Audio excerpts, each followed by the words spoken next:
Yeah. Okay, so for our character model, we're now going to put feet on him. So now it's still symmetrical, so you have to make 1 foot. I'm just going to select edges, and we're going to use the slice plane tool. Now you'll notice that the slice plane tool appeared vertical. I want it to be horizontal. Thankfully, I've already used the angle snap tool to snap to 5-degree angles, so it doesn't go to some random angle. I think feet are going to be about that tall, so I'll just slice there. Now I can select the polygon on those feet and bring it out to be foot sized. Now we've done that, we can look at the side of our model. Unfortunately, that's looking at the back of my thing, so I'm just going to choose the view that is from the right, which is done here by just left clicking on where it says the word left, and I'm just going to press F4 again so I can see the lines on my object. And one thing to do before I go any further is to get a set material for my object to make it easier to see what I'm doing. So we'll have grey, and we will pick it up to be a faceted object so we can see each individual side easier. And just pick something a bit lighter than the scene, it's easier to see. And we'll apply that to our object and show it in the scene.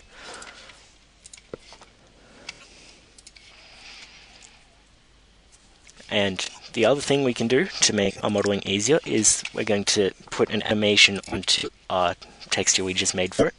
So right now it is currently completely visible at frame 0. I'm going to move it down to 100 and make it invisible. And so now if I move the animation slider, my character becomes more and less visible, so I can see through to my picture on the other side. Yes. So now, with my being able to see through the picture on the other side, before I do anything else, I'm going to make it about half visible. And I'm going to move all my vertices to try and line up with my reference picture, so that my character can be a similar shape to the way I originally drew it. I'm just going to move that one a bit up because the arc back's there.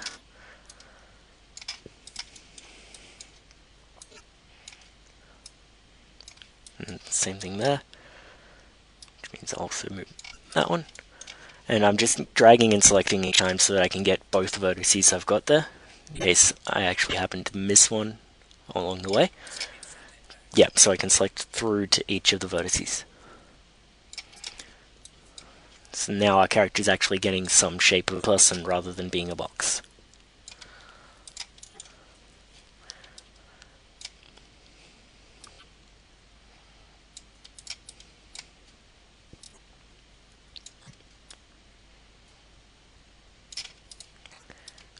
Just going to bring my entire foot back.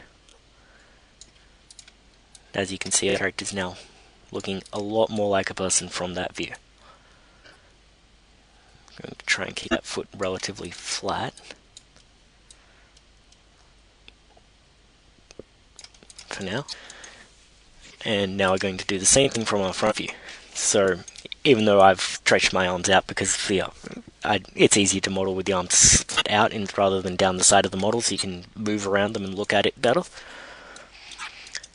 I'm going to have to do that a bit later, but now I'm in the front view. It should let me select those vertices,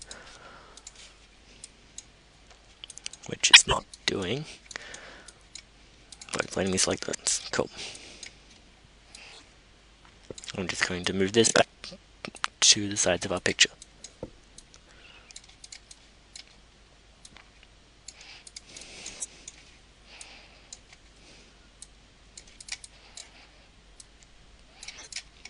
Now you can see where I've just decided to put tap in the model is a bit higher than where it is in our picture, so I'll just move it down. And thanks to our symmetry modifier, it just goes with us.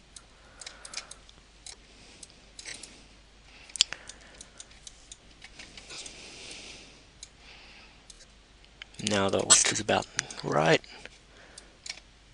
We go in there, and we'll move our shoulders up to our shoulders, or our armpits rather.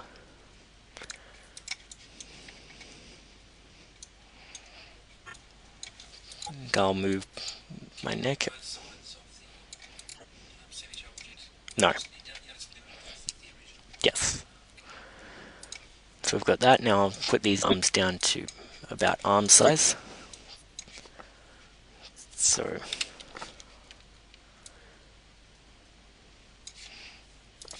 excuse me for not modeling to my picture, but this will make the process easier later.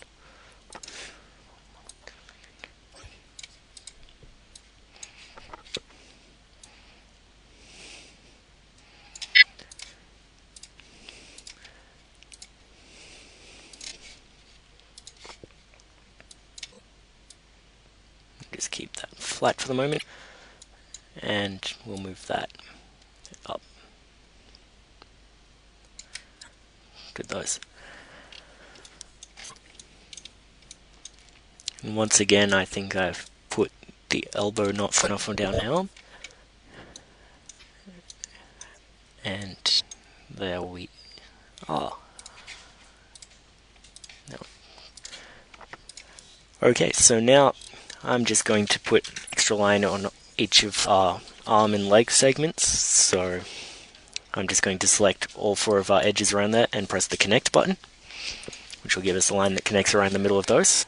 Now using those vertices, I can stretch them out to be a bit more muscly, so we have definition on our arms. I'm just going to do that again down here.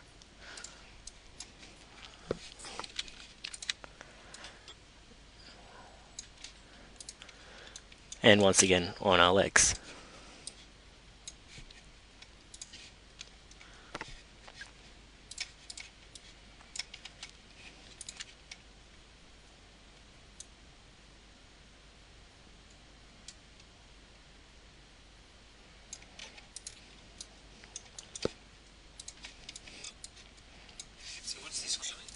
We're just putting muscle definition on each of the sections so that we're putting an extra thing, and then we're just scaling all the vertices that goes with it out so that we've got muscle, except I'm going to move this one up because the muscle on my picture is further up my leg.